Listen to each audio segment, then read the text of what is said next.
और इस बीच एक बड़ी खबर मिल रही है पटना से, जहां आरएलजेपी अध्यक्ष ने अपने सांसदों के साथ बैठक की है। बड़ी खबर इस समय की आपको बता रहे हैं, सभी सांसदों से पशुपति पारस ने सफाई दिलवाई है और पार्टी में टूट की खबरों के बाद एक्शन में दिखे हैं आरएलजेपी अध्यक्ष। आरएलजेपी कार्यालय में पशुपति पारस ने महत्वपूर्ण बैठक की, जिसमें पार्टी के सभी सांसदों को बुलाया गया। वीणा देवी, चंदन सिंह, महबूब अली कैसर भी इस बैठक में मौजूद रहे, जिनके महागठबंधन खेमे में जाने की चर्चा जोर पकड़े हुए थी। बैठक के बाद सांसद प्रिंस पासवान ने बताया कि महागठबंधन में 3 सांसदों के जाने की खबरें भ्रामक थी और अफवाह फैलाई जा रही थी। ये विरोधी गुट की साजिश थी, ये बताया प्रिंस पासवान ने। साथ ही कहा कि जल्द ही विरोधी गुट का सफाया होगा। वहीं राष्ट्रीय लोक जनशक्ति पार्टी में टूट की खबरों के बीच पार्टी के सांसदों ने न्यूज स्टेट बिहार झारखंड पर अपनी बात रखी है। देखिए आरएलजेपी सांसद प्रिंस पासवान, वीणा देवी और चंदन सिंह से हमारे संवाददाता सुमित झा की खास बातचीत। बड़ी खबर इन दिनों सियासी फिजा में तैर रही है। खबर यह कि पशुपति पारस यानी राष्ट्रीय लोक जनशक्ति पार्टी में टूट की संभावना की खबरें हैं। हालांकि इस खबरों को सिरे से खारिज किया है पशुपति पारस ने भी और उन सांसदों ने भी जिन सांसदों के जेडीयू और आरजेडी में शामिल होने की अटकलें लगाई जा रही थी। और इस वक्त न्यूज स्टेट बिहार झारखंड पर वो सांसद खुद मौजूद हैं। हमारे साथ प्रिंस राज भी मौजूद हैं, हमारे साथ चंदन सिंह मौजूद हैं और हमारे साथ वीणा देवी मौजूद हैं, वैशाली से सांसद हैं। वीणा देवी और चंदन सिंह इनके अलावा महबूब अली कैसर, ये 3 सांसद हैं जिनके महागठबंधन में जाने की अटकलें कल से लगाई जा रही हैं। हालांकि ये तीनों सांसद आज एलजेपी ऑफिस में पहुंचे और फिर से स्पष्टीकरण दिया कि ऐसी कोई खबर नहीं है। लेकिन फिर ये खबर आई कहां से? प्रिंस राज भी हैं, पशुपति पारस के भतीजे हैं और समस्तीपुर से सांसद हैं। पहले प्रिंस से हम जानने की कोशिश करेंगे। प्रिंस जी, इस तरह की खबरें आई कैसे? अब देखिए, ये इस तरह का भ्रम एक जो फैलाया गया, जो लोग अभी असहज महसूस कर रहे हैं इस घटनाक्रम के बाद, जब नीतीश कुमार जी महागठबंधन में चले गए, जो अलग थलग रह गए हैं, उनके द्वारा ये प्रोपेगेंडा फैलाने का प्रयास किया गया, जिसमें ये कहा गया कि भाई हमारे कई सांसद ऐसा कर सकते हैं। और लेकिन इसको खारिज करने के लिए हमारे सभी सांसद खुद स्वयं यहाँ पे आए। आप समझिए, सभी सांसदगण, सभी का प्रोग्राम, घर घर तिरंगा का प्रोग्राम अपने जिला में लगा हुआ था, झंडा तोलन का कार्यक्रम लगा था, कि उसके बावजूद भी हमारे केसर साहब को आप देखिए, जो खगड़िया से हमारे सांसद हैं, वो बीमार हैं। अभी पता चला है कि उनका रिपोर्ट आया है, तो वो बीमार है। वो बीमारी में भी उठ के आए, सिर्फ ये बताने के लिए कि भाई ये सारी न्यूज़ जो हैं बेबुनियाद हैं, इसमें कोई दम नहीं है। चंदन जी, इस तरह की खबर जब आई तो आपके पास जाहिर है खबर पहुंची होगी, लगा कि क्या कोई बिना चिंगारी के तो आग नहीं फैल सकती, या कुछ तो कहीं कोई बात होगी, किसी से बात हुई होगी, शायद उस बात को अलग तरीके से ले लिया गया। कहीं कोई बातचीत नहीं हुआ। कुछ पार्टियां हैं जो केवल लोगों को भ्रम फैलाती है, अफवाह फैलाती है, लोगों को भ्रमित करती है, जिसका जवाब जिसका जवाब बिहार की जनता 2020 में दे चुके हैं और उसको निकाल चुके हैं, है ना। कौन पार्टी है, क्या है, ये आप लोग से छुपा हुआ नहीं है, सब बच्चा जानता है। नहीं, मैं नहीं जानता हूँ, आप बताइए ना। जो पहले हम लोग के संपर्क में जो पार्टी थी, उसी में कुछ पार्टी जो है इधर उधर हुआ है, वही सब अफवाह हो रहा है कि इन लोग का अफवाह उड़ाएंगे तो भ्रमित होगा, लोग भ्रमित होगा तो इसका जो है पार्टी का नाम खराब होगा। प्लस क्या है, मोदी जी इसी बहाने हमको अपने पार्टी में ले लेंगे, चिराग पासवान की तरफ इशारा है, मंत्रालय मिल जाएगा। लेकिन मैं कहता हूँ, मन में मलपुआ मत फुलाइए, खैर कीजिए, अच्छा लोगों को भ्रमित मत कीजिए, अफवाह मत फैलाइए। उसके बाद जनता फिर आपके प्रति भावना रखेगी नहीं रखेगी, इस पर आपका काम। चिराग पासवान, आप कह रहे हैं चिराग पासवान अफवाह फैला रहे हैं? मैं किसी का नाम नहीं ले रहा हूँ। चिराग पासवान ही है ना जिन्हें मंत्री पद की इच्छा है। अरे भैया, बच्चा जानता कौन सी पार्टी है जो लोगों को भय फैला रही है। कल मेरी चिराग पासवान से बात हो रही थी, नालंदा में थे वो। चिराग पासवान कह रहे थे कि उन्हें इससे खबर से कोई मतलब नहीं है, उन्हें इसमें कोई दिलचस्पी नहीं है। देखिए, वो तो कहने को तो आप किसी से जब पूछिएगा तो वो थोड़ी ना कहेगा कि हाँ भाई हम ही किए हैं, एक तो जाहिर सी बात है।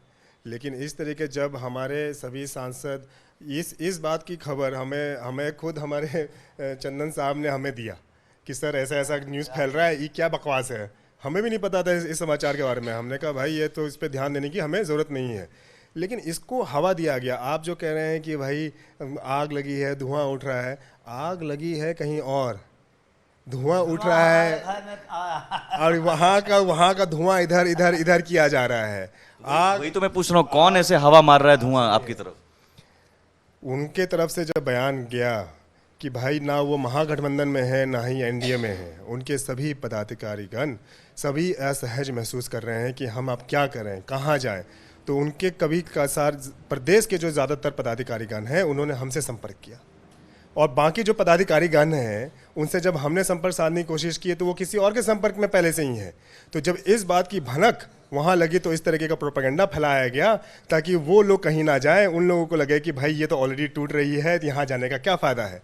तो आग कहीं और लगी है, उसको हवा दे के इधर इधर इधर पहुँचाया जा रहा है। चिराग पासवान कहाँ जा रहे हैं?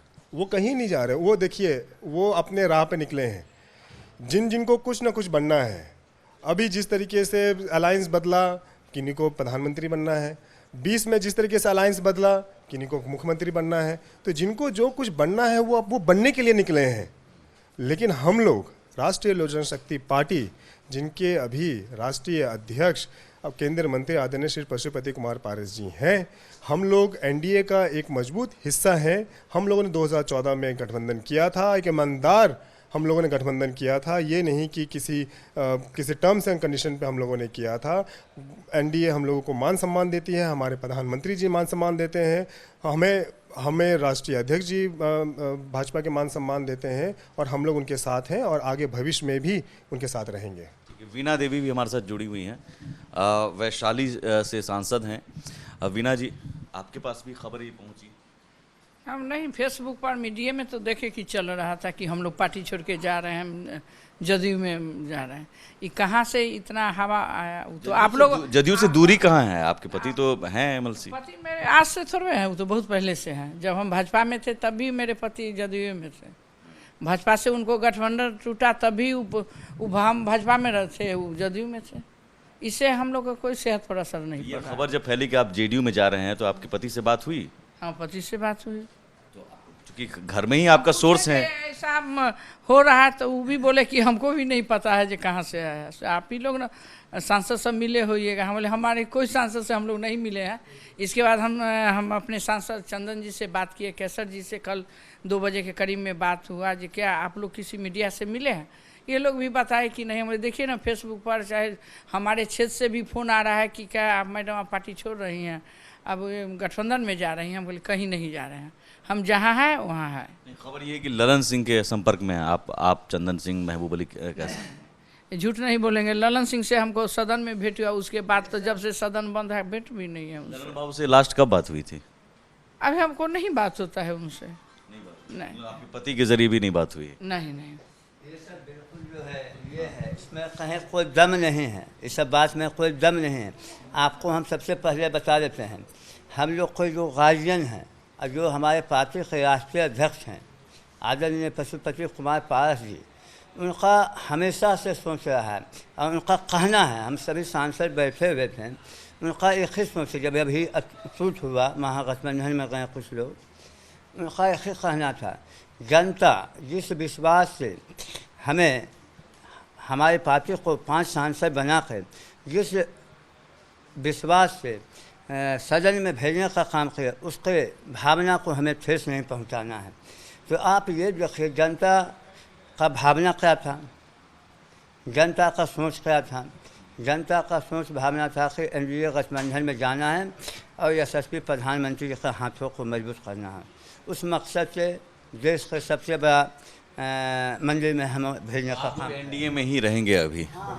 ठीक है, एनडीए में रहेंगे, कहीं नहीं जा रहे हैं। कहीं नहीं जा रहे हैं। जो भी है उसको खारिज कीजिए। आप लोग भी गलत न्यूज चलाना छोड़ दीजिए। चिराग पासवान के कहने पर ये सब कुछ खबरें हैं। उठ जाएगा जनता को।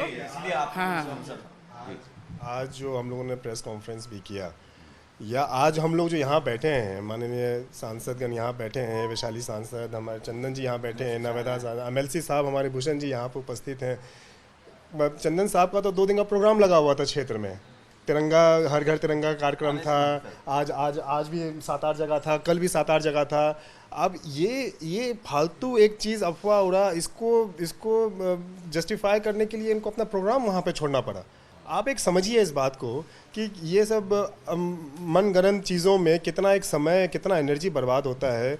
ये इस तरह के प्रोपेगेंडा फैलाना कितना गलत है। हम लोग एक परिवार के जैसे हैं, एक मान सम्मान रखते हैं, एक विचारधारा पे हम लोग चलते हैं, और जो विचारधारा हमारे स्वर्गीय रामविलास पासवान जी का था, उसी विचारधारा पे हम लोग चलते हैं।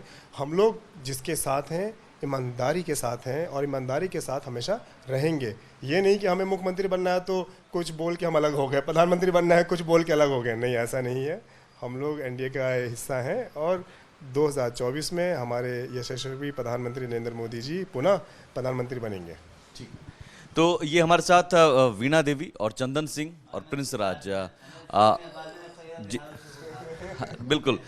तो अभी कहीं नहीं जा रहे हैं, एनडीए में ही है, और जो अफवाह इन्हें कहा जा रहा है, और अफवाह कहां से उड़ी, सीधे सीधे इशारा चिराग पासवान की तरफ। वीडियो जर्नलिस्ट अतुल राज के साथ Sumit Jha, team news nation.